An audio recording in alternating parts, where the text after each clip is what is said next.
ইস্তিগফার পড়ে দুরূদ শরীফ পড়ে আস্তাগফিরুল্লাহ রাব্বি মিন কুল্লি যামবি ওয়া আতুবু ইলাইহি লা হাওলা ওয়া লা কুওয়াতা ইল্লা বিল্লাহিল আলিয়্যিল আযীম আস্তাগফিরুল্লাহ ইন্নাল্লাহা গফুরুর রহিম الصلاة والسلام عليك سيدي يا رسول الله الصلاة والسلام عليك سيدي يا حبيب الله الصلاة والسلام عليك سيدي يا شفيع المذنبين الصلاة والسلام عليك سيدي يا رحمة للعالمين الحمد لله رب العالمين خالق السماوات والأرضين الصلاة والسلام على من كان نبيا وآدم بين الماء والطين سيدنا وسندنا وحبيبنا ومولانا محمدا صلى الله عليه وسلم أرسله بالحق بشيرا ونذيرا وداعيا إلى الله بإذنه وسراجا منيرا شكري محبت আমার সাথে সাথে করোনা أعوذ بالله من الشيطان الرجيم بسم الله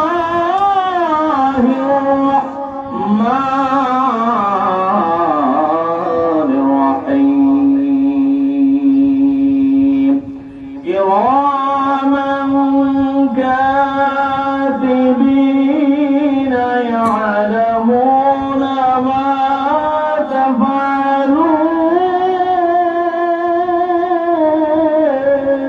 تفعلون سبحان الله صدق الله العظيم وصدق رسوله النبي الحبيب الكريم ونحن على ذلك لمن الشاهدين والشاكرين والحمد لله رب العالمين وفي شان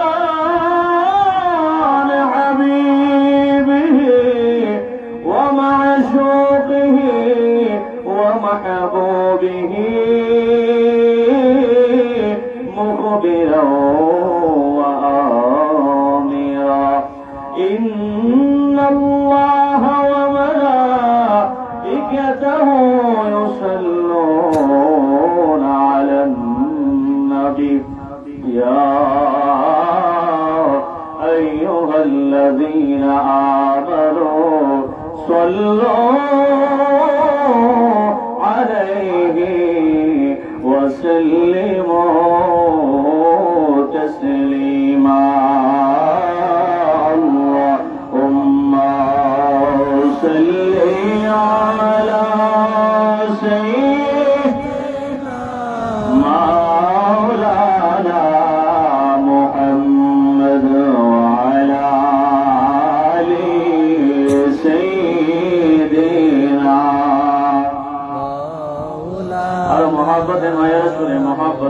আল্লাহুম্মা সাল্লি আলা সাইয়্যিদিনা মাওলানা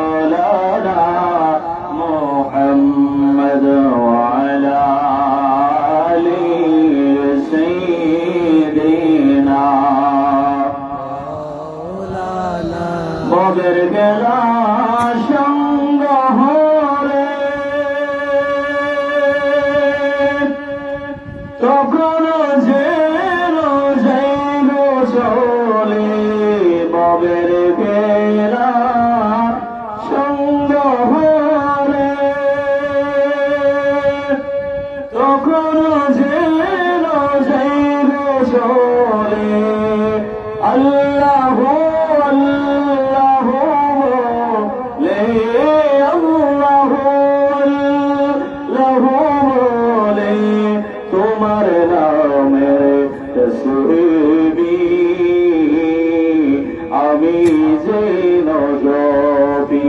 বলুন না, মুহাম্মাদের নাম জপেছিলি বুলবুলি তো আগে, ওরে বুলবুলি তো আগে। তাই কি তোর কণ্ঠের গান এমন মধুর লাগে, এমন মধুর লাগে। আল্লাহুম্মা সাল্লি আলা সাইয়্যিদিনা মাওলানা মুহাম্মদ ওয়া আলা আলি সাইয়্যিদিনা মাওলানা মুহাম্মদ।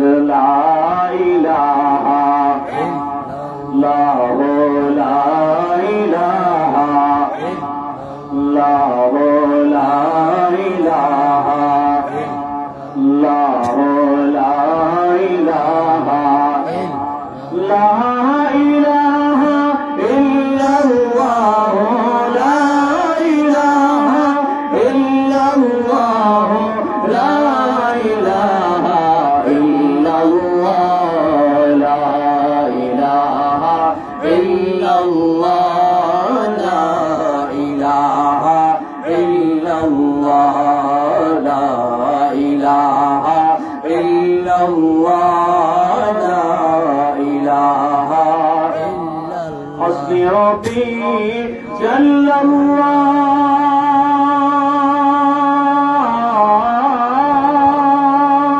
মা ফি কলবি গায়রুল্লাহ। হাসবি রাব্বি জাল্লাল্লাহ মা ফি কলবি গায়রুল্লাহ।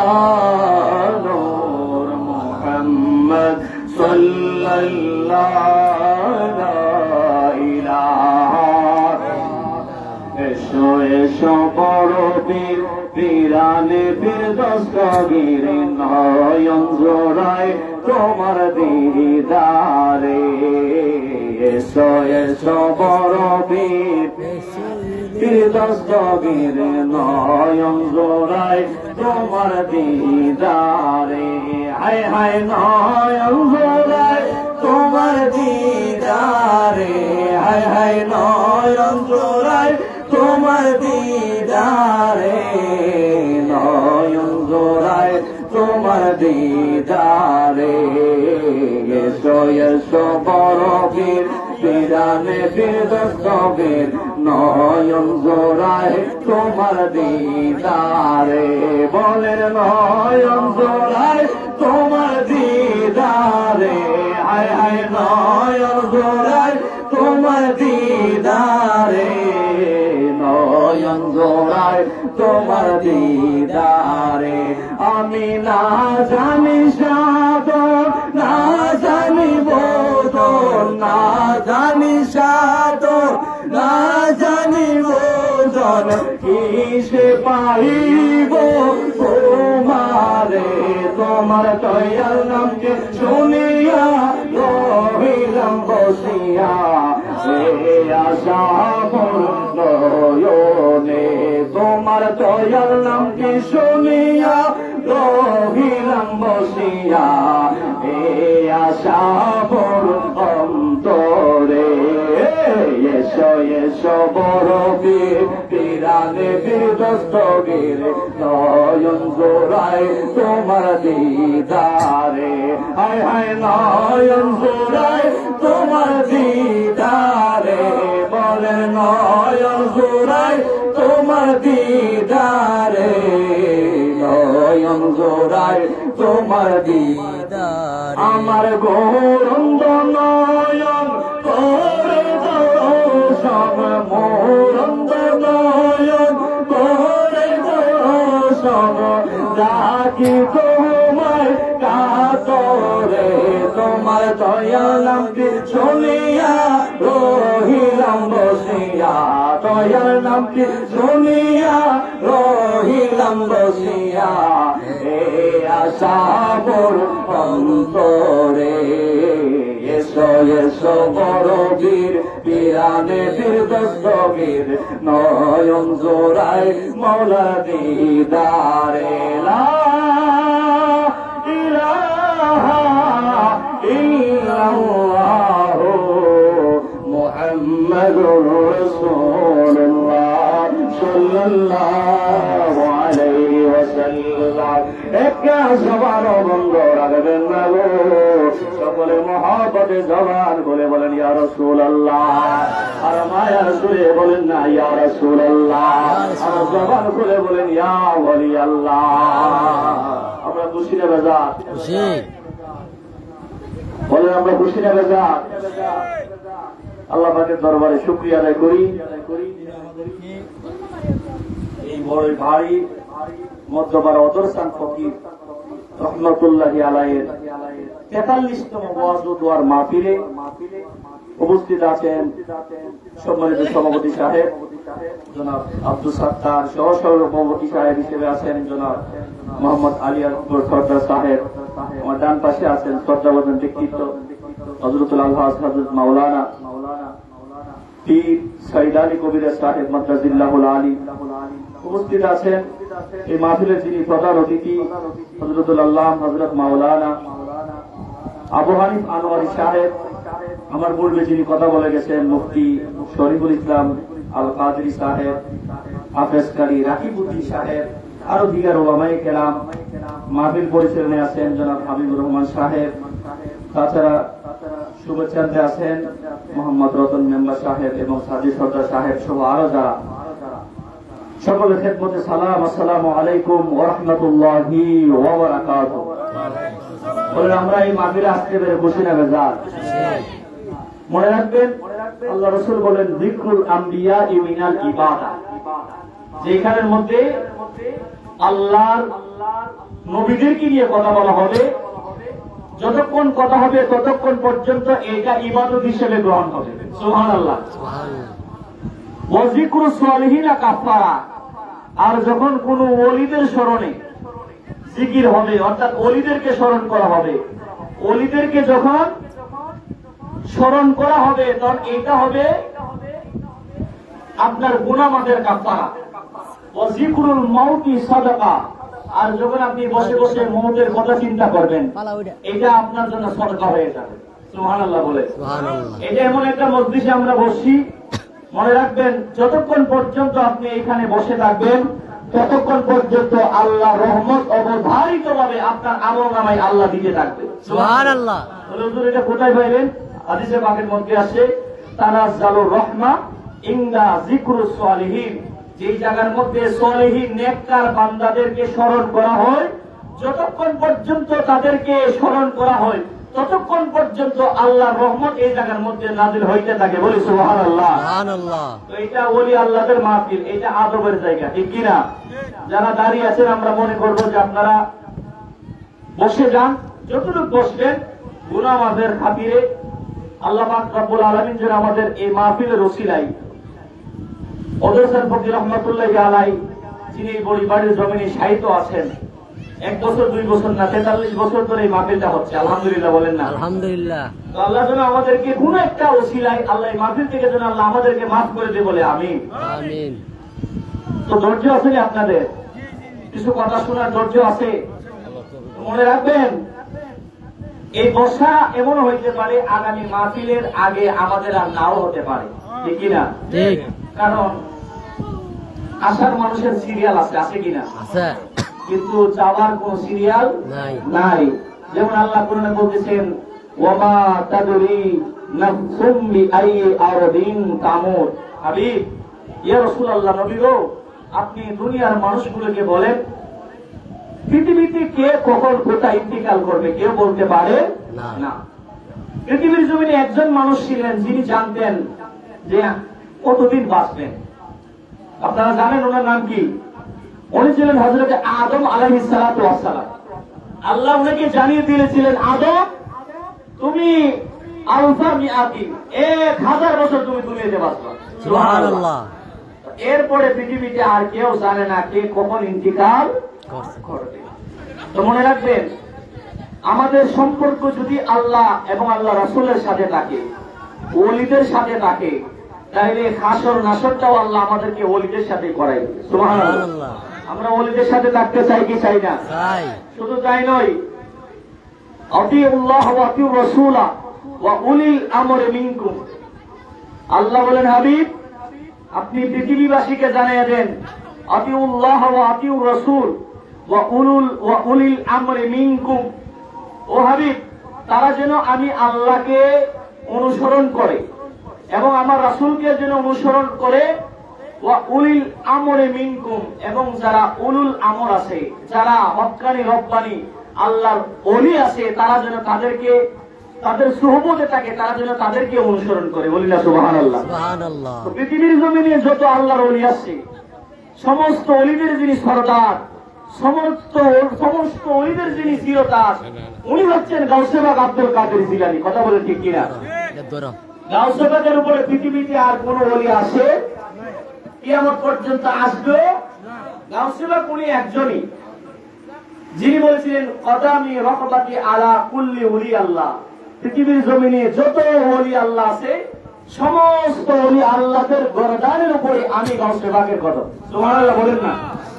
এবং উনি তো যেরকম ওলি না, যিনি মায়ের গর্ভ থেকে দুনিয়ার জমিনে আল্লাহর ওলি হয়ে বেরিয়েছে। সুবহানাল্লাহ বলেন না? গাউসে পাক আব্দুল কাদের জিলানী রাদিয়াল্লাহু তাআলা আনহুকে গাউসে পাককে জিজ্ঞেস করা হয়েছিল, ও গাউসে পাক, ও আব্দুল কাদের জিলানী, আপনি যে আল্লাহর ওলি, আপনি কখন বুঝতে পেরেছেন, আপনি কখন জানতে পেরেছেন? আমার গাউসে পাক জবাব দিয়েছেন, দুনিয়ার মানুষ তোমরা তো জানো না, আমি ওই দিন জানতে পেরেছি আমি যে আল্লাহর ওলি, আমাকে যখন মক্তবের মধ্যে নিয়ে যাওয়া হচ্ছিল, যখন আমার হাতের আঙ্গুলের মধ্যে ধরে মক্তবের শিক্ষার জন্য যখন আমাকে মক্তবখানায় নিয়ে যাচ্ছিল, আমি দেখতেছিলাম আমার দুই পাশের মধ্যে আল্লাহর রহমতের ফেরেশতারা আমাকে বেষ্টন করে করে নিয়ে যাচ্ছে। বলি সুবহানাল্লাহ, আল্লাহু আকবার। শুধু তাই নয়, গাউসে পাক বলেন, দুনিয়ার মানুষ,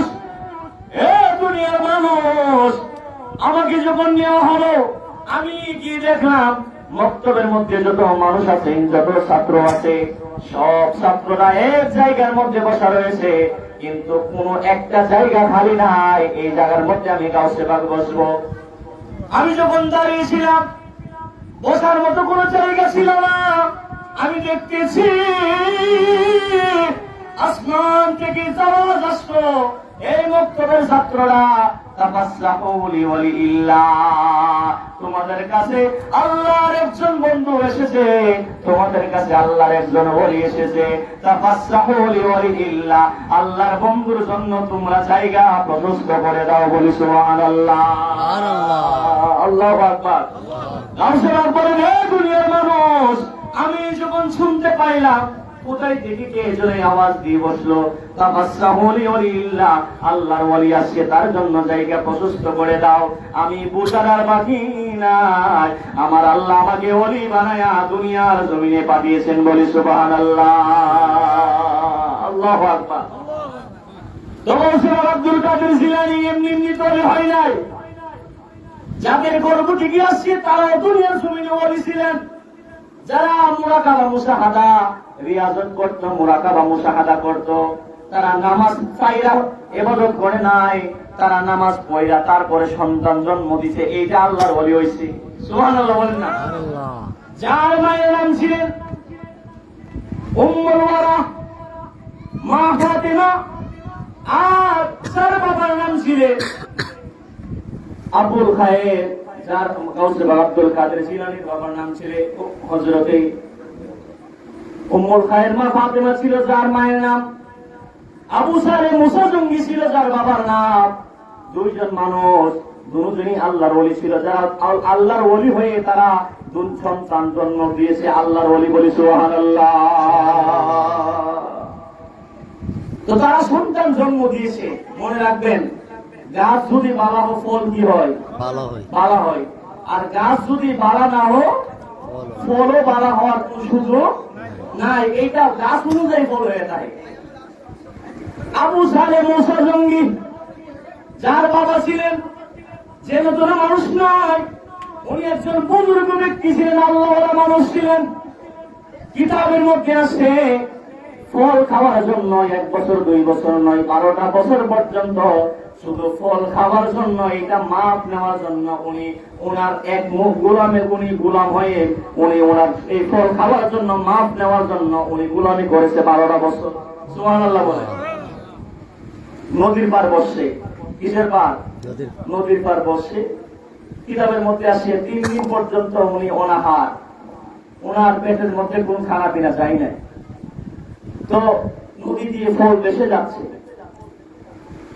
চিন্তা করলো যদি এই ফলটা আমি খাই আমার তৃষ্ণাটা কিছুটা হলে মিটবে, আর যদি তৃষ্ণাটা মিটে তাহলে আমার শরীরে কিছুটা হলে শক্তি আসবে। তো উনি কি করলেন? বিসমিল্লাহ বলে ফলটা খাইলেন। খাওয়ার পর চিন্তা করলেন, হাই হাই, ফল তো খেয়ে ফেলছি, কিন্তু এইটা খাওয়া আমার জন্য কতটুকু জায়েজ? আমি এইটা যে খাইলাম আমার জন্য এটা, ফলটা তো আমার না। যদিও শরীয়ত বলে এটা খাওয়া ওনার জন্য জায়েজ ছিল, কারণ নদীতে বেশি যদি কোনো ফল চলে যায় এটা আপনি খাইতে পারবেন, কিন্তু তারপরে উনি তো ওলি মানুষ, আবু সালে মুসা জঙ্গি, উনি তো ওলি, সাধারণ মানুষ না। চিন্তা করলেন, আচ্ছা আমি এটার জন্য একটু মাপ নিয়ে আসি। সুবহানাল্লাহ বলে। সুবহানাল্লাহ। আবু সালে মুসা জঙ্গি চিন্তা করলেন, যেহেতু ফলটা উজান থেকে আসছে, যেহেতু ফলটা বেশি বেশি আসছে, আমি যদি উজানে যাই ফলের মালিকটা খুঁজে পেয়ে যাব। আল্লাহু আকবার বলেন। উনি হাঁটতে হাঁটতে সামনের দিকে গেলেন। সামনের দিকে গিয়ে দেখেন একটা আপেল গাছের ডালা নদীর মধ্যে সে বসে গেছে, নদীর মধ্যে পড়ে আছে। চিন্তা করলেন, এইটা ছাড়া তো অন্য কোনো আপেল গাছ নাই, আমি নিশ্চয়ই এই গাছের ফলটাই ভক্ষণ করেছি।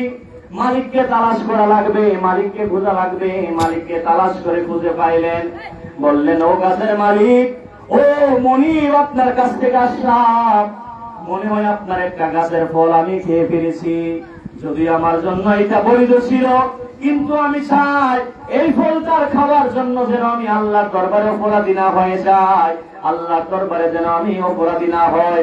আপনার কাছে আসলাম, আপনি আমার এইটা মাফ দিয়ে দে। সুবহানাল্লাহ। গাছের মালিক চিন্তা করলো, হাই হাই, যে ছেলে একটা ফল খাওয়ার জন্য মাফ নেওয়ার জন্য আমার কাছে আইছে, এইটা সাধারণ কোন ছেলে হবে না, এইটাকে হাতছাড়া করা যাবে না। সুবহানাল্লাহ। ওনার নাম ছিল আব্দুল্লাহ সাউমাই, যিনি গাছের মালিক, উনিও জগৎ বিখ্যাত আল্লাহর ওলি ছিলেন। সুবহানাল্লাহ। তো আবু সালে মুসা জঙ্গি বলে, আপনার গাছের ফল খাইলাম, যদি মাফ না দেন আল্লাহর দরবারে মাফ পাবো না, আপনার কাছে আসলাম, আপনি আমাকে মাফ দিয়ে দেন। আব্দুল্লাহ সাউমাই জবাব দিচ্ছেন, এর যুবক, আমি তোমাকে মাফ দিব, তবে আমার শর্ত হলো, যদি ফল খাওয়ার জন্য মাপ নিতে চাও, আমার এই বাড়ির মধ্যে তুমি 12 বছর গোলামি করা লাগবে। তো আবু সালে মুসা জঙ্গি, উনি তো আল্লাহর ওলি মানুষ, চিন্তা করলে মাপ যদি নিয়ে না যায়, আর যদি কবরে যায়, আল্লাহ দরবারে দাঁড়ায়, আমার আল্লাহ যদি বলে, এ আবু সালে মুসা জঙ্গি, তোমার দ্বারা তো দুনিয়ার একজন আল্লাহর ওলি পাঠিয়েছি, ওলির বাবা হয়ে তুমি গাছের ফল খাইলা কিন্তু ক্ষমা পাইলা না, এইটা কেমন হয়ে গেল? উনি বলতেছেন, ঠিক আছে হুজুর, আমি একদিন 2 দিন নয়, আপনি যতদিন বলেছেন আমি 12 বছর পর্যন্ত আপনার ঘরের মধ্যে আমি গোলামি করব, তারপরে আমি চাই আপনি আমাকে মাফ করে দেন। সুবহানাল্লাহ বলেন না? গোলামি শুরু হয়ে গেছে কতদিন? 12 বছর। বলেন না কতদিন? 12 বছর পর্যন্ত গোলামি শুরু হয়ে গেছে। একদিন 2 দিন 3 দিন যায়, এইভাবে করে করে 1 বছর 2 বছর 3 বছর চলে গেল। 12 বছর পর্যন্ত আব্দুল্লাহ সাওমাইয়ের ঘরের মধ্যে উনি গোলামি করলেন। 12 বছর যখন শেষ হয়ে গেল, উনি গেলেন, হুজুর যে শর্তে আপনার কাছে আসলাম মাফ নেওয়ার জন্য, আজকে তো 12টা বছর হইল হুজুর। ও আব্দুল্লাহ সাওমাই, আপনি আমাকে ক্ষমা দেন, আপনি ক্ষমা করলে আপনার কাছ থেকে আমি বিদায় নিয়ে যেতে চাই। বলি আল্লাহু আকবার। আল্লাহু আকবার বলে বলতেছে, বাবা তোমাকে আমি বিদায় দেব, শর্ত তো আরেকটা আছে। বলেন আপনি না বললেন 12 বছর গোলামি করার জন্য, আমি তো 12 বছর গোলামি করলাম। বলেন বাবা আরেকটা শর্ত আছে, এই শর্ত যদি তুমি না পালন করো তাহলে আমি তোমাকে ক্ষমা করব না। আল্লাহু আকবার। আবু সালেহ মুসা তিনি বললেন 12 বছর যেহেতু গোলামি করছি, ক্ষমা যদি না নেওয়া যায় তাহলে 12 বছর গোলামি করার কোনো ফায়দা নাই। তো বলেন হুজুর, এ আব্দুল্লাহ সাওমাই, আপনি আমাকে বলেন আমার কি শর্ত দিবেন, কি শর্ত পালন করা লাগবে? বলতেছে আমার একটা শর্ত আছে, শর্ত হলো গিয়ে ঘরের মধ্যে আমার একটা মেয়ে সন্তান আছে, তবে আমার এই মেয়ে সন্তানটা চোখে দেখে না, সে চোখ দিয়ে কোনো কিছু দেখতে পায় না, সে হাঁটতে পারে না, ঘুরায় ঘুরায় হাঁটে। শুধু তাই নয়, আমার এই মেয়েটা কানেও শুনে না, 3টা সমস্যা তার মধ্যে আছে। আমার মেয়ে চোখে দেখতে পারে না, আমার মেয়ে হাঁটতে পারে না, আমার মেয়ে কানে শুনে না। এই 3টা সমস্যা, এই 3টা সমস্যা জেনে যদি তুমি আমার মেয়েকে বিবাহ করো তাহলে আমি আব্দুল্লাহ সাওমাই তোমাকে ক্ষমা করে দেব। সুবহানাল্লাহ বলে। তো আবু সালেহ মুসা জঙ্গি উনি নাচুর বান্দা, ক্ষমা না নিয়ে যাবে না, ওনার ক্ষমা লাগবেই লাগবে। বলেন যদি মেয়েকে বিবাহ না করি, 12 বছর গোলামি করলাম, গোলামের কোনো ফল পাইব না, ক্ষমা নিয়ে এই জায়গা থেকে যেতে হবে। বললেন হুজুর স্যার, আপনার কথায় আমি রাজি হয়ে গেলাম, আপনার কথায় আমি রাজি। মেয়ে যদি বিবাহ করা লাগে, যদি কানে না শুনে, চোখেও যদি না দেখে, হাঁটতেও যদি না পারে, কোনো সমস্যা নাই, তারপরেও আমিও চাই আপনি আমাকে ফল খাওয়ার জন্য মাফ করে দেবে। আল্লাহু আকবার। বিবাহ দিলেন। কি দিছে? বিবাহ দিছেন। মেয়েকে স্বামীর হাতে তুলে দিলেন। বাসর ঘরের মধ্যে যখন গেলেন, গিয়ে দেখতেছে আবু সালেহ মুসা জঙ্গি যিনি বলেছিলেন উনাকে যে মেয়ে চোখে দেখে না, যখন পর্দা করলো দেখতেছে মেয়ে চোখেও দেখতেছে। শুধু তাই নয়, যিনি বলেছিলেন তার মেয়ে কানে শুনে না, আবু সালেহ মুসা জঙ্গি বলেন আমি যখন কথা বললাম আমার কথার জবাব দিচ্ছে, কানেও শুনে। শুধু তাই নয়, উনি হাঁটতেও পারে, কোনো সমস্যাই না। সকালবেলা হল, আমি জিজ্ঞেস করলাম এই আব্দুল্লাহ সাওমাই, আপনি যে আমাকে বললেন আপনার মেয়ে কথা বলতে পারে না, আপনার মেয়ে চোখে দেখে না, আপনার মেয়ে হাঁটতে পারে না, আপনি এই কথা কেন বললেন? আমি তো দেখলাম আপনার মেয়ে সব কিছু ঠিক আছে, কিন্তু আপনি আমাকে এই কথা কেন বলে দিলেন? আল্লাহু আকবার। আব্দুল্লাহ সাওমাই বলেন, এ যুবক সন্তান, আমি কোন জন্য এই কথা বলেছি, কি জন্য বলেছি তুমি তো জানো না, তুমি বুঝতে পারো না। আমি তখনই তোমাকে ওজন করে ফেলেছিলাম। যেই ছেলে আপেল খাওয়ার জন্য, সামান্য একটা আপেল যেইটা খাওয়া তোমার জন্য জায়েজ ছিল, এই ফলটা খাওয়ার জন্য, যিনি মাফ চাওয়ার জন্য আমার কাছে 12 বছর পর্যন্ত গোলামি করতে পারে, আমি বুঝে গিয়েছি এইটা কোন সাধারণ সন্তান না, এইটা দুনিয়ার একজন আল্লাহর ওলি হবে। বলি সুবহানাল্লাহ। আল্লাহু আকবার। তো বিবাহ দিলেন আবু সালেহ মুসা জঙ্গি, উম্মুল খায়ের মা ফাতেমা, দুইজনের সাথে যখন সাক্ষাৎ হলো, মা ফাতেমা বলেন, গাউসে বাগের মায়ের নাম উম্মুল খায়ের ফাতেমা ছিলেন। কি ছিলেন? গাউসে পাকের মায়ের নাম ছিল উম্মুল খায়ের ফাতেমা। যখন গাউসে পাক মায়ের গর্ভ গেলেন, একদিন, 2 দিন, 3 দিন নয়, 8 মাস যখন হইল, কয় মাস? 8 মাস যখন হইল, হযরতে উম্মুল খায়ের মা ফাতেমা বলেন, আমি দেখলাম আমার ঘরের মধ্যে একজন নূরানী মানুষ এসে হাজির হয়ে গেলেন। আমি জিজ্ঞেস করলাম, কে গো আপনি? কি আপনার পরিচয়? আপনাকে তো আমি দেখলাম না, আপনাকে তো আমি চিনলাম না, আপনার পরিচয় কি? উনি আমাকে জবাব দিচ্ছেন, এ উম্মুল খায়ের ফাতেমা, এ ফাতেমা রে, তুমি আমাকে চিনবা না। তোমার নাম যেমন ফাতেমা, আমার নামও ফাতেমা, তবে তুমি এমন একটা সন্তান তোমার ঘরের মধ্যে তুমি জন্ম দিতে যাচ্ছ, যিনি হবেন ওলিকুল সম্রাট হযরতে গাউসুল আজম। বলে সুবহানাল্লাহ, আল্লাহু আকবার। বলেন, আমি তার সুসংবাদ দিতে আসছি, যিনি একজন আল্লাহর ওলি হবেন, যিনি ওলিকুল সম্রাট হবে, মুহিউদ্দিন হবে, এমন একটা সন্তান তোমার ঘরে তুমি ধারণ করেছো। বলে সুবহানাল্লাহ। গাউসে পাকের আম্মা বলেন, যখন 9 মাস হলো, 9 মাস হওয়ার পরে আমি দেখলাম আরেকজন নূরানী সুরতের মানুষ আমার ঘরের মধ্যে হাজির হইলেন। আমি জিজ্ঞেস করলাম, আপনার পরিচয় কি? কে আপনার পরিচয়? আমাকে জবাব দিচ্ছে, এ আব্দুল কাদের জিলানীর মা, তুমি আমাকে চিনবা না, আমি দুনিয়ার অন্য কোন মানুষ নয়, আমি হইলাম হযরতে শাহ বানু রাদিয়াল্লাহু তাআলা আনহা। সুবহানাল্লাহ। বলে, কেন আসছেন আপনি? বলেন, আমি এই জন্য আসলাম, আমি একটা সংবাদ দিতে আসছি, তোমার ঘরে যে সন্তানকে তুমি গর্ভধারণ করেছো, এই সন্তানটা যেন কোনো সন্তান না, যে সন্তানটা ওলি হয়ে দুনিয়ার জমিনে আগমন করবে। বলি সুবহানাল্লাহ, আল্লাহু আকবার। বলে, এই দিক দিয়া গাউসে পাকের আম্মা স্বপ্নে দেখতেছে নূরানী সুরতের মানুষ আসতেছে। গাউসে পাকের আব্বা আবু সালে মুসা জঙ্গি বলেন, আমি একই স্বপ্নে দেখতেছি, আমার ঘরের মধ্যে দয়াল নবী, কামলেওয়ালা নবী, নবীদের নবী, দু জাহানের বাদশা নবী আমার ঘরের মধ্যে এসে হাজির হয়ে গেলে। সুবহানাল্লাহ। বলে, নবী আইতে পারেনি? বলেন, আসার ক্ষমতা আসেনি, ক্ষমতা দিছে কে? আবু সালে মুসা জঙ্গি বলেন, আমার ঘরের মধ্যে আল্লাহর নবী আসলেন, এসে আমাকে বলতেছেন, ইয়া আবু সালেহ, ইন্না আতাকাল্লাহ ইবনান সালেহান, এ আবু সালেহ মুসা,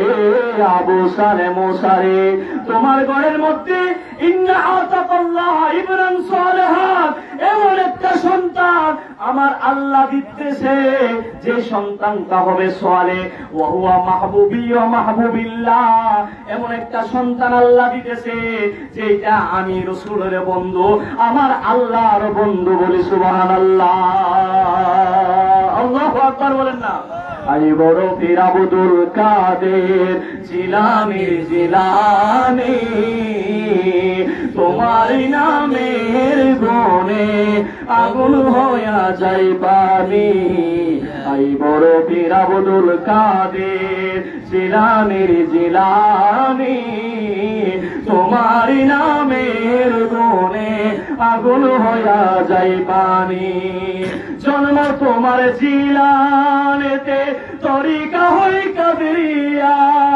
আবু সালেহ মুসা জঙ্গি তিনি হয় আপনার পিতা, উম্মুল খায়ের মা ফাতেমা তিনি তোমার জননী, তোমার নামের গুণে আগুন হইয়া যাই পানি। আল্লাহু আকবার। বলে, আমার গাউসে পাক আব্দুল কাদের জিলানী দুনিয়ার জমিনে আসলেন।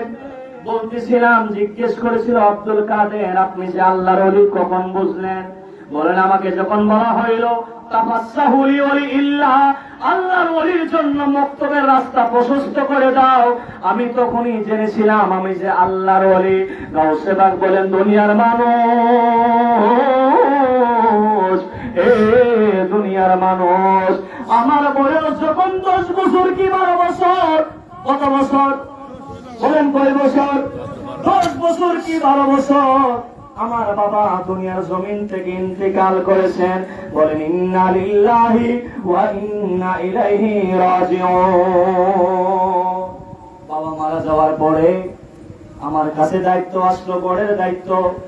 আমি চিন্তা করলাম কিভাবে গড়ের দায়িত্ব পালন করব, কিভাবে গড়ের হাল ধরব। আমি একটু চিন্তা করলাম, যেহেতু বাবা চলে গেছে, আমার কাছে দায়িত্ব আছে, সংসার তো দেখাশোনা করা লাগবে, আমি একটু হাল চাষ করতে যাব। সুবহানাল্লাহ বলেন না? বলেন, আমি যখন হাল চাষ করার জন্য জমিনে গেলাম, যখন আমি গরু দিয়ে হাল চাষ করতে লাগলাম, যখন আমি হালের মধ্যে ধরলাম, যে গরু দিয়ে হাল চাষ করতে গেলাম, এই গরুর জবান আমার আল্লাহ খুলে দিল, আর আমাকে বলতেছে ইয়া আব্দুল কাদের মা খুলিকতা বিহাজা ওয়ালা উমিরতা বিহাজা। রে আব্দুল কাদের, এ আব্দুল কাদের মা খুলিকতা বিহাজা ওয়ালা উমিরতা বিহাজা। আমার আল্লাহ এই কাজ করার জন্য তোমাকে পাঠায় না, আমার আল্লাহ এই কাজ করার জন্য তোমাকে নির্দেশও দেই না। সুবহানাল্লাহ বলেন। দর্শক বলেন, চতুষ্প জন্তু গরু যদি কথা বলে, ভিতরে পানি তাহার কথা। বলেন পানি তাহার কথা নেই। দর্শক বলেন, চতুষ্প জন্তু বলতেছে মা খুলিকতা লিহাজা ওয়া মা উমিরতা বিহাজা। হে আব্দুল কাদের, আল্লাহ তো আপনাকে এই কাজ করতে পাঠায় নাই, আল্লাহ এই কাজ করার জন্য আপনাকে বলে নাই। আব্দুল কাদের জিলানী বলেন, দুনিয়ার মানুষ, ও দুনিয়ার মানুষ, আমি আর হাল চাষ করলাম না, একটা দূর দিলাম, একটা দূর দিয়ে আমার ঘরের বারান্দা পার হয়ে আমি যখন ছাদের মধ্যে উঠে গেলাম, জিলহজ মাসের 9 তারিখ ছিল। কয় তারিখ? জিলহজ মাসের 9 তারিখ ছিল। জিলহজ মাসের 9 তারিখে আমি আমার বাগদাদের জমিন থেকে, জিলানের জমিন থেকে আমি দেখতেছি আল্লাহর ঘরের খানে কাবার চতুর্পাশে আল্লাহর ঘরের মেহমানরা তাওয়াফ করতেছে। বলি সুবহানাল্লাহ, আল্লাহু আকবার। দর্শক বলেন, এইদিকে দেখলাম চতুষ্প জন্তু আমার সাথে কথা বলতেছে।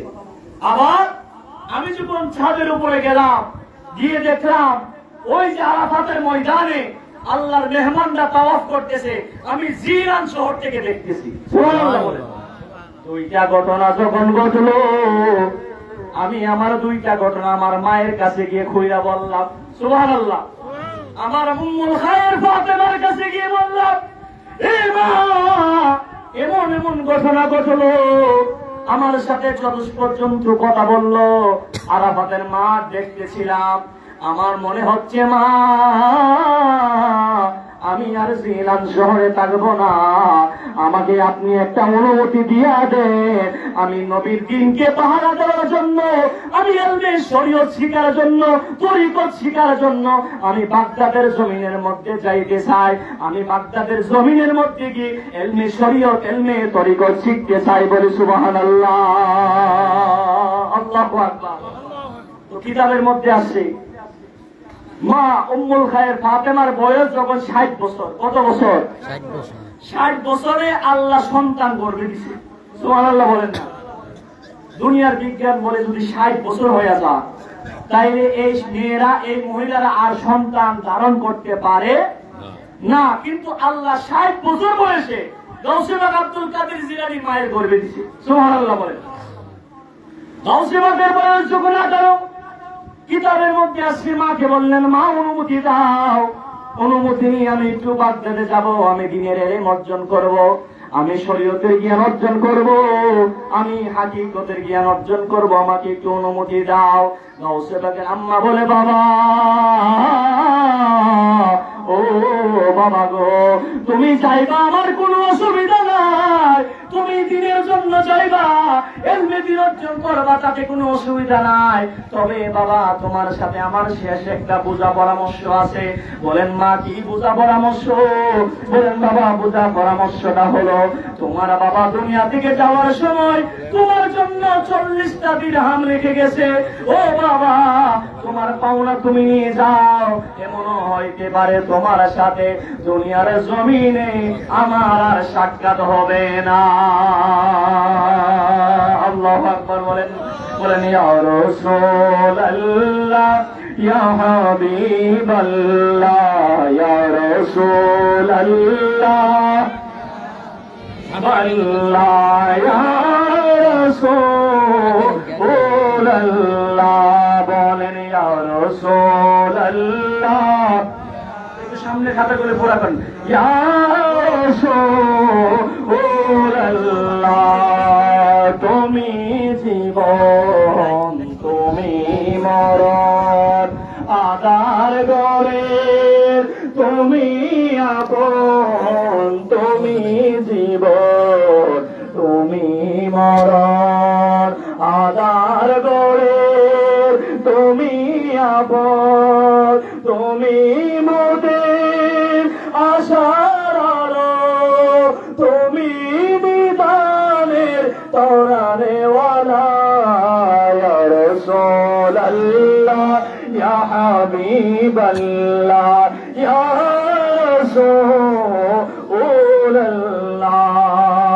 একটা জবানও বন্ধ রাখবেন না গো, সকলে মহাব্বতে জবান বলে বলেন ইয়া রাসূলুল্লাহ। আল্লাহু আকবার বলেন। আপনারা বলেন গাউসে পাক ওলি হইছে নামাজ পয়রা না না পয়রা? বলেন এলেম শিক্ষা না না শিক্ষা? বলেন গাউসে পাকের জীবনে ওই দিন গানের আসরে গেছে গেছেনি? গাউসে পাকের জীবনে ওই দিন দুল বাজাইছে? বলেন গেছিনি? মনে রাখবেন যিনি পৃথিবীর জমিনের মধ্যে যাকে আমার আল্লাহ অলিকুল সম্রাট বানায়া পাঠাইছে, যিনি কোনদিন গানের আসরে যায় নাই, যিনি কোনদিন ঢোল বাজায় নাই, তবলা বাজায় নাই।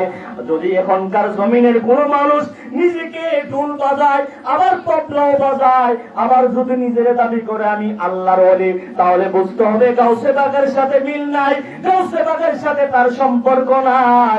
এইটা দুনিয়ার জমিনে বন্ধ। কথা বলেন ঠিক কিনা? গাউসে পাকের জীবনী যদি আপনি কিয়ামত পর্যন্ত পড়েন, কোনদিন এই শব্দ পাবেন না যে গাউসে পাকের জীবনে কোনদিন গানের কাছে গেছে। কিন্তু আফসোস আমরা তো নিজেরা ওলি দাবি করি, করি কিনা? নিজেরা অনেক বড় ওলি দাবি করি, কিন্তু আমরা আবার গানের সাথে সম্পর্ক রাখতাম চাই। কথা বলেন ঠিক কিনা? বুখারীর হাদিস, আল্লাহর নবী বলেছেন আমার আল্লাহ আমাকে দুনিয়াতে পাঠিয়েছেন বাদ্যযন্ত্রকে চিরতরে মিটিয়ে দেওয়ার জন্য। আল্লাহু আকবার বলেন না? এটা বুখারীতে আসছে। আল্লাহর নবী বলেন আমাকে আমার আল্লাহ পাঠিয়েছেন পৃথিবীতে, হাবিব আপনার কাজ হলো বাদ্যযন্ত্র যেইগুলো আছে আপনি এইগুলাতে জমিনের মধ্যে দাফন করে দিবেন। কিন্তু আমরা তো আশিকে রাসূল, আমরা কি আশিকে রাসূল, কিন্তু নবীর আদর্শ মানতে চাই না, কিন্তু আবার মুখ দিয়ে রাসূলকে ভালোবাসতাম চাই। ঠিক কিনা বলে? অন্য হাদিসের মধ্যে আছে আল্লাহর নবী বলেন শেষ জামানার মধ্যে এমন এক সময় আসবে যে সময় মানুষ শরাবকে হালাল মনে করবে, বাদ্যযন্ত্রকে হালাল মনে করবে, নারীদেরকে দিয়ে তারা গান বাজার আয়োজন করবে। আল্লাহর নবী বলেন তাদেরকে তোমাদের কাছ থেকে দূরে রাখো, তোমাদেরকে তাদের কাছ থেকে দূরে রাখো, তারা যেন তোমাদেরকে গুমরাহ করতে না পারে। জোরে বলেন নাউজুবিল্লাহ। ঘোষণাকার রহমাতুল লিল আলামিনের, ঘোষণাকার রহমাতুল লিল আলামিনের। তো আমরা তো রাসূলের উম্মত, কিন্তু আমরা রাসূলকে মানতে চাই আবার গানও বাজাইতাম চাই। বলেন এটা কি চলবো? তো আমাদের ভালোবাসাটা কেমন হয়েছে একটু শুনবেন নি? আমাদের ভালোবাসাটা কেমন একটু বুঝেন। এক বেলা পঁচিশে পাঁচটা কয়টা, মানে আমাদের ভালোবাসাটা বুঝেছি যে আমরা রসুলকে ভালোবাসি। কি ভালোবাসি? তো 5টা ফুটের মধ্যে 7টা মোটামুটি তাদের কথাবার্তা শুনে, সব ফুটের তো সমান না, সমান নেই, 2-1টা একটু ব্যতিক্রম থাকে। তো ফুট হয়েছে 5টা, 7টার বাপে যেমনি কর এমনি শুনে। বলে বাবা এই নামাজ পড়, বলে হ্যাঁ বাবা নামাজ পড়বো। কিন্তু আরেকটা আছে বেজাইল্লা, এটারে যদি কো যে বাবা একটু নামাজ টামাজ করো না, কত নামাজ করো না, ছোটবেলা কি করছো চাচার কাছ থেকে শুনছি, তো বাবে চিন্তা করে যে ভূত আমার ছোটবেলা লইয়া টান মারে, এই ভূতের তো আর কইলে কোনো কাম হইতো না, ভূতে আমার অতীত লইয়া টান মারে, বাবারে তুই তোর মতো কইরা থাক। তো আরেকদিন বাপে সকালবেলা নামাজ পড়া বাপে মসজিদের মধ্যে তসবিহ জপতেছে। কি জপে বলেন? কি জপে? তসবিহ জপতেছে। তো তসবিহ পাক দিয়া ওই যে সন্তান যেটা বাপের কথা শুনে না, বাপের সাথে একটু বিয়ামি করে, তো কেমনি কেমনি তো মসজিদে গেছে, যাই বলতেছে বাবা আপনি যে আমার কথা বলেন আমি তো আপনার কথা শুনি না, তবে বাবা এখন থেকে আমি ওয়াদা করতেছি আমি আপনারে মানবো। তো বাবা মানবাই না তোমার আমি বিশ্বাস করি কিভাবে? তো বলতেছে বাবা আপনার হাতের তসবিহটা দেন, আমি আপনারে একদম গইন্যা সাক্ষী দিব, 100 বার সাক্ষী দিব, বাবা আপনারে আমি মানি, বাবা আপনারে আমি মানি, বাবা আপনারে আমি মানি, বাবা আপনারে আমি মানি। এইভাবে 100 বার সাক্ষী দিছে। কয়বার? 100 বার সাক্ষী দিছে।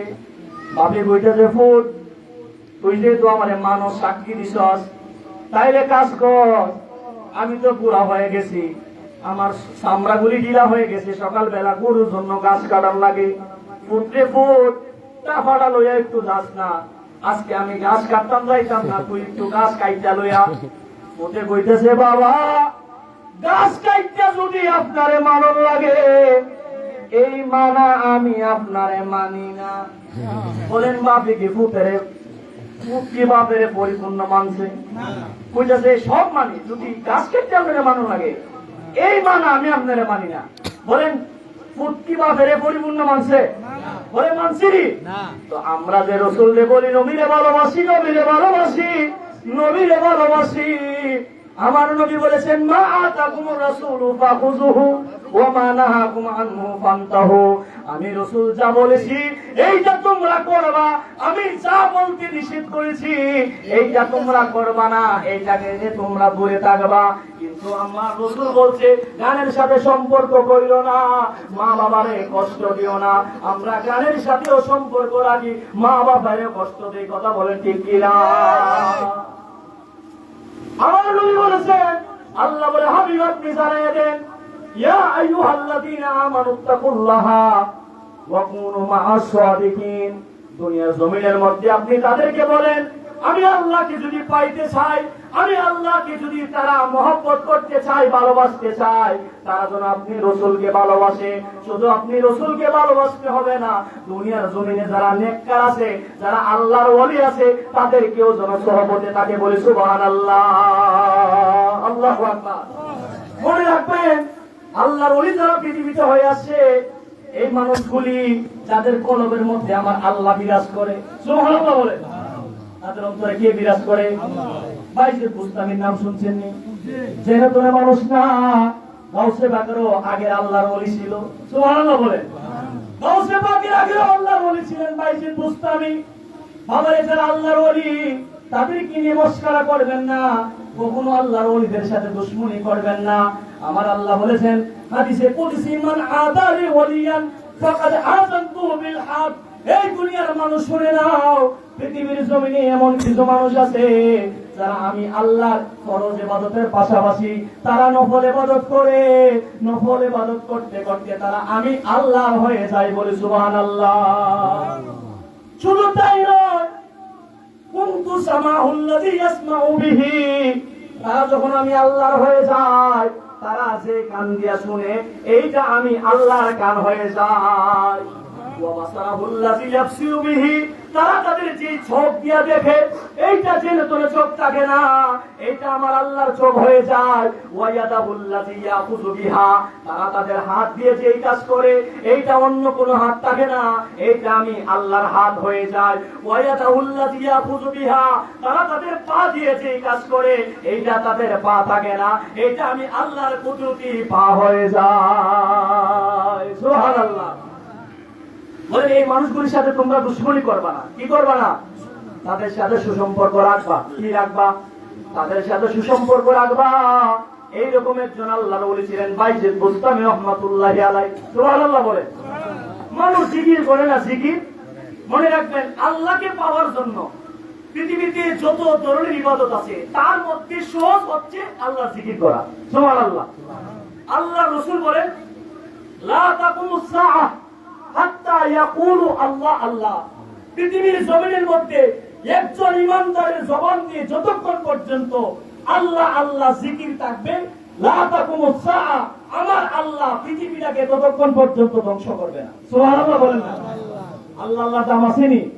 বাইজিদ বুস্তামি রহমাতুল্লাহি আলাইহি রাত্রি বেলা হইলে আল্লাহর ইবাদত বندگی করে, মাঝে মাঝে নিজের মুরিদান যারা আছে তাদেরকে নিয়েও ইশকের জিকির করে আল্লাহ আল্লাহ আল্লাহ আল্লাহ বাবা বাবা আল্লাহ আল্লাহ আল্লাহ।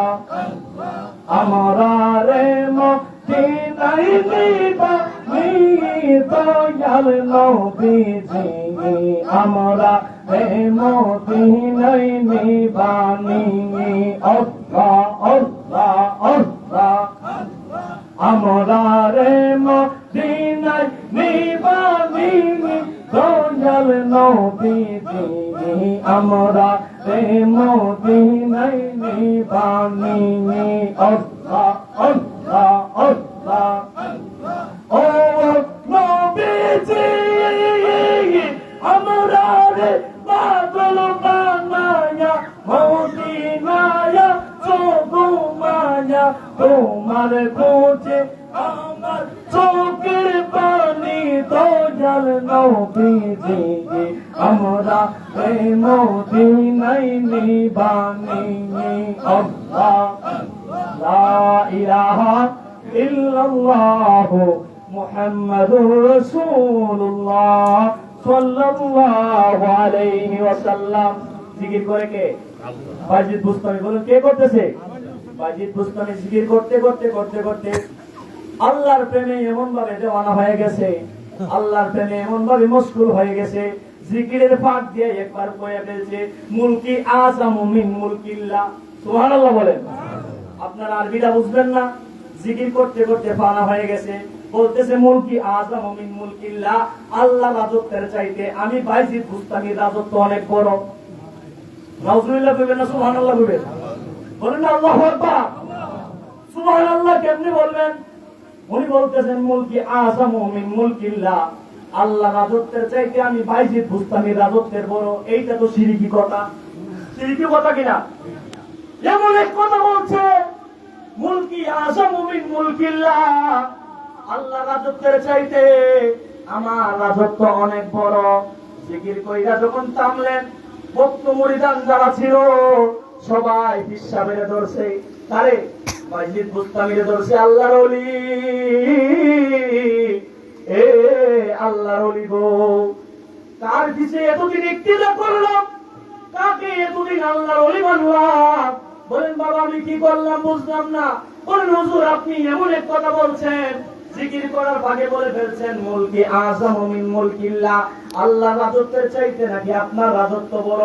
ও হুজুর আপনি আল্লাহর ওলি হয়ে এমন কথা কেমনে বললেন, আমরা তো বুঝে আসলো না, আপনি তো শিরকের কথা বলে ফেলছেন। আল্লাহু আকবার বলেন। বাইজিদ বুস্তামি বলেন এ আমার মুরিদানেরা শুনে নাও, আমি যদি আবার এইরকম জিকির কইরা আবার যদি এই কথা বলি, আবার যদি কুফরি কথা বলি, তাহলে তোমরা আমারে শাস্তি দিও। আল্লাহু আকবার বলেন না?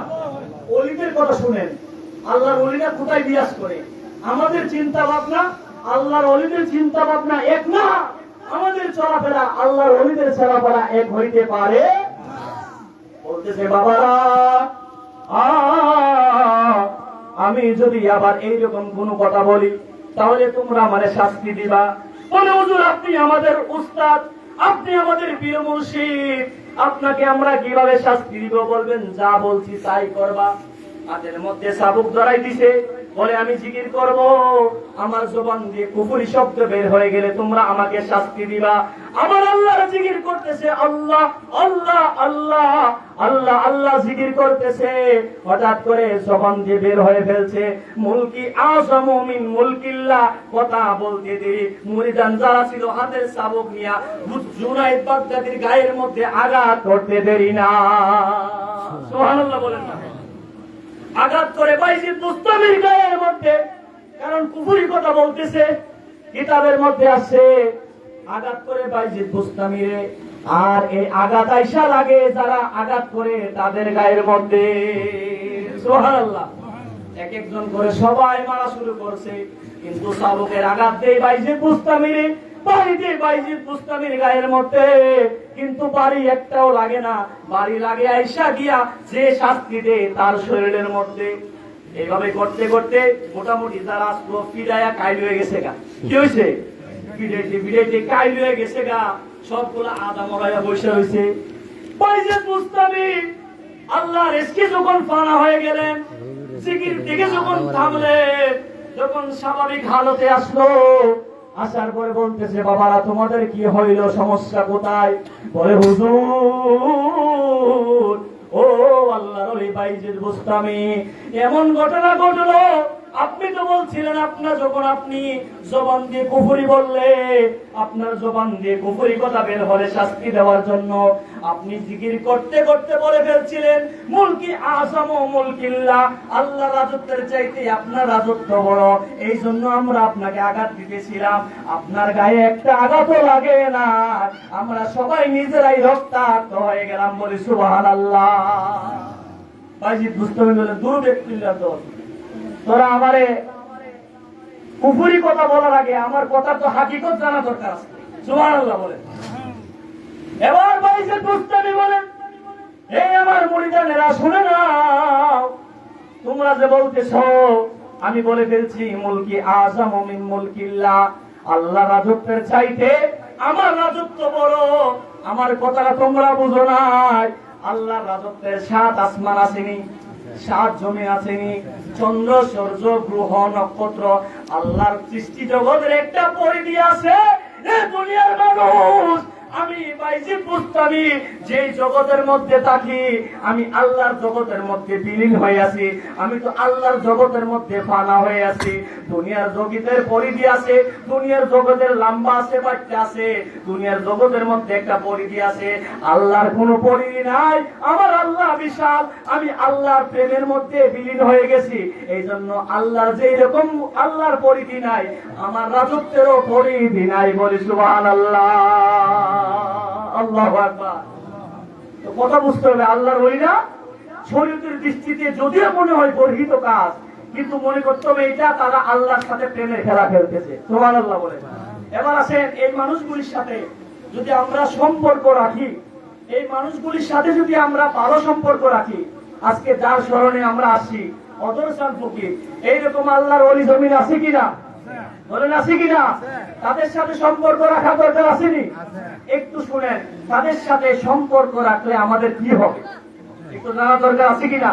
আজকে তো আমরা অলি বিদ্বেষী হয়ে যাইতেছি, আজকে আমরা অলি বিদ্বেষী হয়ে যাইতেছি, আমরা আজকে অলিদের ব্যাপারে বিরূপ মন্তব্য করতেছি, কিন্তু কিতাবের মধ্যে আসে আল্লাহর নবী বলে, জমিনের মধ্যে আমার আল্লাহ যখন হাসর সাজাইবে, আল্লাহ যখন হাসরের মাঠ কায়েম করবে, হাসর যখন সাজাইবে, এই হাসরের মাঠের মধ্যে যখন সবাই ইয়া নাফসি বলবে, আমার রাসূল তো শাফাআত করবেন, এইটা হচ্ছে শাফাআতে উজমা। কিন্তু পৃথিবীর জমিনে যারা আল্লাহর ওলি, তারাও আপন আপন মুরিদের জন্য শাফাআত করে। সুবহানাল্লাহ বলে। কিতাবের মধ্যে আসে, মুসলিম শরীফ সহ অনেকগুলো হাদিসের কিতাবের মধ্যে আসে, উকিলের কাজ কি? কোর্টের থেকে তার আসামিরে মুক্ত করা, ঠিক কিনা বলেন? উকিলের কাজ হলো আসামিরে নিজের কাঠগড়া থেকে মুক্তি করা, মামলা থেকে আসামিরে মুক্তি করা।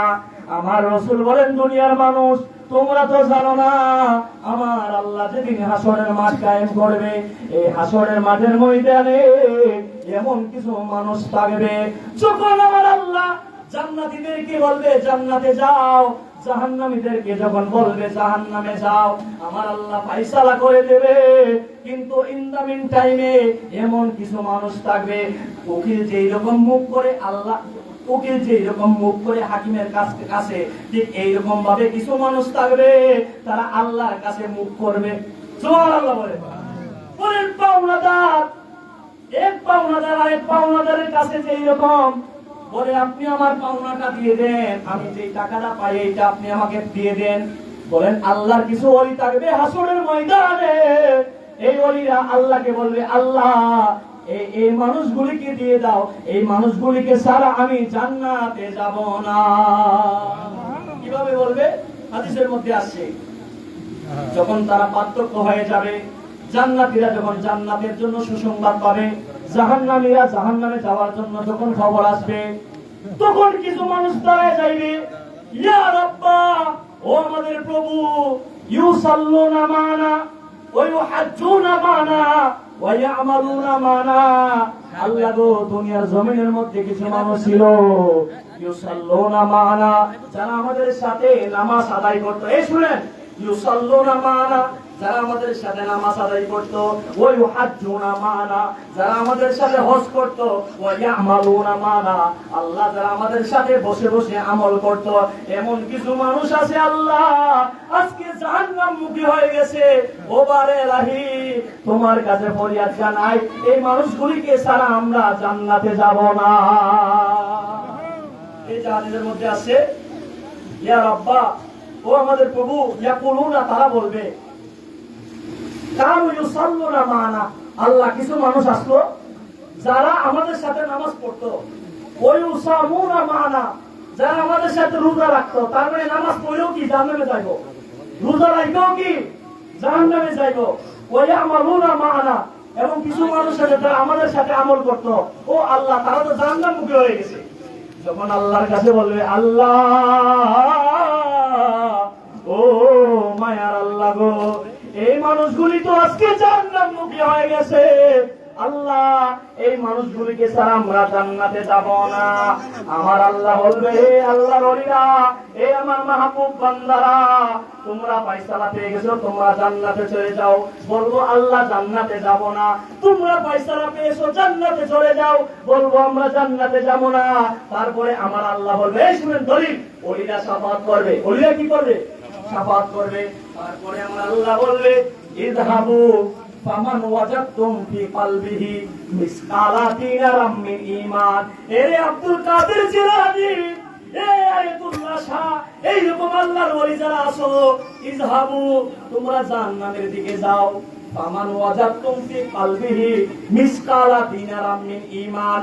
তোমরা তাদের কথা বলতেছো, যদি তাদের অন্তরের মধ্যে দিনার পরিমাণ, সরিষা পরিমাণ যদি ঈমান খুঁজা পাও, এই মানুষগুলিকে তোমরা ধরে ধরে তোমাদের সাথে জান্নাতে নিয়ে আসো।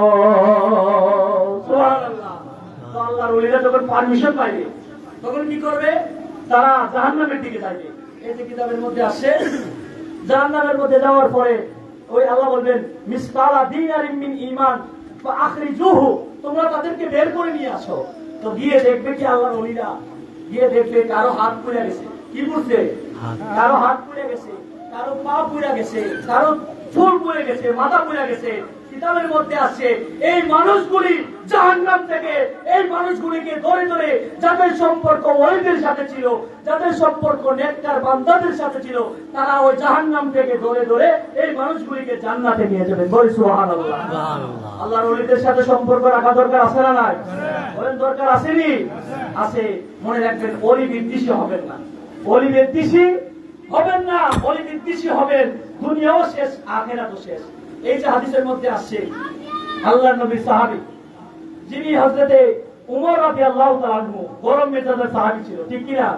হযরত ওমর ইবনে খাত্তাব থেকে হাদিস আসছে, উনি বলতেছেন, আন্নাহু খারাজা ইয়াওমান ইলা মসজিদি রাসূলিল্লাহ। উনি বলতেছেন, আমি একদিন আমার রাসূলের মসজিদের দিকে রওনা দিছি। কোথায়? মসজিদে নববী। বলেন কোথায়? মসজিদে নববী। ফাওয়াজাদা মাআজ ইবনু জাবাল। খুব মনোযোগ, আল্লাহর ওলিদের সাথে যদি দুশমনি করেন, মনে রাখবেন দুনিয়াও শেষ, আখিরাত কি শেষ। হযরত ওমর ইবনে খাত্তাব বলতেছেন, ফাওয়াজাদা মাআজ ইবনে জাবাল কাইদান ইনদা কবরিন নবিয়্যা সাল্লাল্লাহু আলাইহি ওয়াসাল্লাম ইয়াবকি। উনি বলেন, আমি দেখতেছি মুআজ ইবনে জাবাল, নবীর একজন সাহাবী, যাকে আমার রাসূল ইয়েমেন দেশের মধ্যে টিচার হিসেবে পাঠিয়েছেন। সুবহানাল্লাহ। তো ইয়াবকি, উনি আমার রাসূলের রওজার মধ্যে দাঁড়ায় দাঁড়ায় কাঁদতেছে। সুবহানাল্লাহ বলেন না? হযরত ওমর ইবনে খাত্তাব বলেন, আমি দেখলাম মুআজ ইবনে জাবাল আমার রাসূলের রওজার মধ্যে দাঁড়ায় দাঁড়ায় ইয়াবকি, সে কাঁদতেছে। ফাকালা, হযরত ওমর ইবনে খাত্তাব বলেন আমি জিজ্ঞেস করলাম ইয়াবুকিকা এ ফালা মা ইউবকিকা, হে মুআয ইবনে জাবাল তুমি আমার রাসূলের রওজার মধ্যে দাঁড়ায় কেন কান্না করতেছো? সুবহানাল্লাহ। ওই জবাব দিচ্ছেন ফালা, মুআয ইবনে জাবাল জবাব দিচ্ছেন ইউবকিনি শাইউন সামি'তু মিন রাসূলিল্লাহি সাল্লাল্লাহু আলাইহি ওয়াসাল্লাম। এমন একটা জিনিসের কথা আমার মনে হয়ে গেল, রাসূলের এমন একটা হাদিসের কথা আমার মনে পড়ে গেল, যে কথাটা শোনার কারণে আমি রাসূলের রওজায় দাঁড়ায় দাঁড়ায় কান্না করতেছি। সুবহানাল্লাহ বলেন। হযরত ওমর ইবনে খাত্তাব বলেন রাসূলের এমন কি কথা তুমি শুনছো, যেই কথা শোনার কারণে তোমার চোখ দিয়ে পানি আসতেছে, তুমি রাসূলের রওজায় দাঁড়ায় দাঁড়ায় কাঁদতেছো। এবার মুআয ইবনে জাবাল বলেন হে নবীর সাহাবী উম্মত, আমি যেই কথাটা শুনি না রাসূলের রওজার সামনে কাঁদতেছি, আপনি আমার কথাটা শুনে নেন। সামিতু রাসূলুল্লাহি সাল্লাল্লাহু আলাইহি ওয়াসাল্লাম ইয়াকুল, মুআয ইবনে জাবাল বলেন আমার রাসূল বলেছেন ইন্না ইয়াসিরার রিয়ায়ে শিরকুন, যদি কোনো মানুষ নামাজ পড়ে কাউকে দেখানোর জন্য এইটা শিরক, যদি কোনো মানুষ হজ করে কাউকে দেখানোর জন্য এইটা শিরক হবে, যদি কোনো মানুষ কোরআন তেলাওয়াত করে কাউকে দেখানোর জন্য এইটা শিরক হবে। আমার রাসূল বলেছেন ইন্না ইয়াসিরার রিয়ায়ে শিরকুন, যদি কোনো মানুষ লোক দেখানো ইবাদত করে এইটা শিরক হবে, এই জন্য আমি বই করতেছি। আর এইটা গভীর মনোযোগ, যেই জন্য আমি কাঁদতেছি। আমার রাসূল বলেছেন ওয়ামান আদালি ওয়ালিয়ান ফাকাদ বারাজাল্লাহু বিল মুখারাবা। আমার রাসূল বলেছেন যদি কোনো মানুষ আল্লাহর ওলিকে কষ্ট দেয়, আল্লাহর ওলির সাথে দুশমনি করে, তাহলে সে যেন আল্লাহকে কষ্ট দিল, সে যেন আল্লাহর সাথে দুশমনি করলো। এবার মুআয ইবনে জাবাল বলেন দুইটা কারণে আমি কান্না করতেছি, এক হলো আমার কোনো ইবাদতের মধ্যে যেন শিরক না হয়, আর দুই নম্বর হলো ইন্না ইয়াসিরার রিয়ায়ে শিরকুন ওয়া মান আদা লিল্লাহি ওয়ালিয়ান ফাকাদ বারাজাল্লাহু বিল মুখারাবা। আল্লাহ বলছে যদি কোনো আল্লাহর ওলির সাথে দুশমনি করে আমার আল্লাহর সাথে দুশমনি হয়ে যায়। আমি তো জানি না কোন মানুষটা নামাজ পড়ে আল্লাহর ওলি হইছে, কোন মানুষটা কোরআন তেলাওয়াত কইরা আল্লাহর ওলি হইছে, কোন মানুষটা তাহাজ্জুদ পড়ে আল্লাহর ওলি হইছে। আমার জন্য যেন কোন আল্লাহর ওলি কষ্ট না পায়, এতটুকু বই নিয়ে আমি রাসূলের রওজায় বসে বসে কাঁদতেছি। বলি সুবহানাল্লাহ, আল্লাহু আকবার বলে। রাসূলের কোন আল্লাহর ওলিকে কষ্ট দিছে না। উনি বলতেছেন কি যে আমার অন্তরে ভয় হইতেছে, আমার দ্বারা যেন কোন আল্লাহর ওলি কষ্ট না পায়। যদি কষ্ট পায়, কষ্ট পাবে কে? বলেন কে পাইবে? আমি যদি কষ্ট পাইলে আল্লাহ পাইবে। তো সুতরাং আমার দ্বারা যেন কোন আল্লাহর ওলি কষ্ট না পায়, এই জন্য আমি কাঁদতেছি। আর আজকে আমরা প্রকাশ্যে আল্লাহর ওলিদের মাজারে হামলা করতেছি। কথা বলেন ঠিক কিনা? দুনিয়াতে শান্তি খুঁজতেছো, মনে রাখবেন পার্লামেন্ট চালানোর জন্য, দেশ চালানোর জন্য যেই রকম মন্ত্রী আছে আসেনি, এমপি আছে আসেনি, সংসদ সদস্য আসেনি, এমপি আছে, মেম্বার আছে, ইউনো আছে, টিউনো আছে, তাদের কাজ কি? দেশের খেদমত করা। আল্লাহ বলেন পৃথিবীটাকে পরিচালনা করার জন্য আমি আল্লাহ এইরকম এমপি পাঠাইছি, মন্ত্রী পাঠাইছি। তবে তাদের নাম এমপি মন্ত্রী না, তারা কেউ আফদাল, কেউ আফতাব, কেউ আফতাব, কেউ নুকাবা, কেউ নুজাহা, কেউ মন্ত্রী, কেউ এমপি, কেউ ইউনু, কেউ টিউনু। তাদের কাজ হলো দুনিয়াতে ছড়ায় ছিটিয়ে থাকা, দুনিয়ার জমিনের মধ্যে। তাদের মাধ্যমে আমি আল্লাহ শান্তি প্রতিষ্ঠা করি। যদি বলি সুবহানাল্লাহ। তো আপনি ওলিদের সাথে যদি দুশমনি করেন, যাদেরকে আল্লাহ শান্তির জন্য পাঠাইছে, শান্তি যদি আপনি নষ্ট করেন, পৃথিবী থেকে আপনি শান্তি কায়েম করতে পারবেন? করা সম্ভব? বলেন সম্ভব? সুতরাং আল্লাহর ওলিদের সাথে আমরা সুসম্পর্ক রাখবো। আর মনে রাখবেন আমরা ওলিরে মহব্বত করতে যাইয়া শরীয়ত বিরোধী কাজ করি, করে কিনা? বলেন করে কিনা? আপনি মনে রাখবেন যারা আজকে মাজারের প্রতি নারাজ আছে কিনা বলেন? অনেক মানুষ নারাজ। আমাদের কিছু দুরস্তি আছে, এগুলো মানতে হবে। যদি মাজারের মধ্যে গান বাজনা বন্ধ করে দেওয়া হয়, 80% মাজারের ব্যবসার মধ্যে 10 নামবে। কথা বলেন ঠিক কিনা? যদি মাজারের মধ্যে বিড়ি নাচানো বন্ধ করে দেওয়া হয়, যদি মাজারের মধ্যে ঢোল বাদ্য বাজানো বন্ধ করে দেওয়া হয়, 80% মাজার ব্যবসা বন্ধ হয়ে যাবে, কিন্তু তারা বন্ধ করবে না।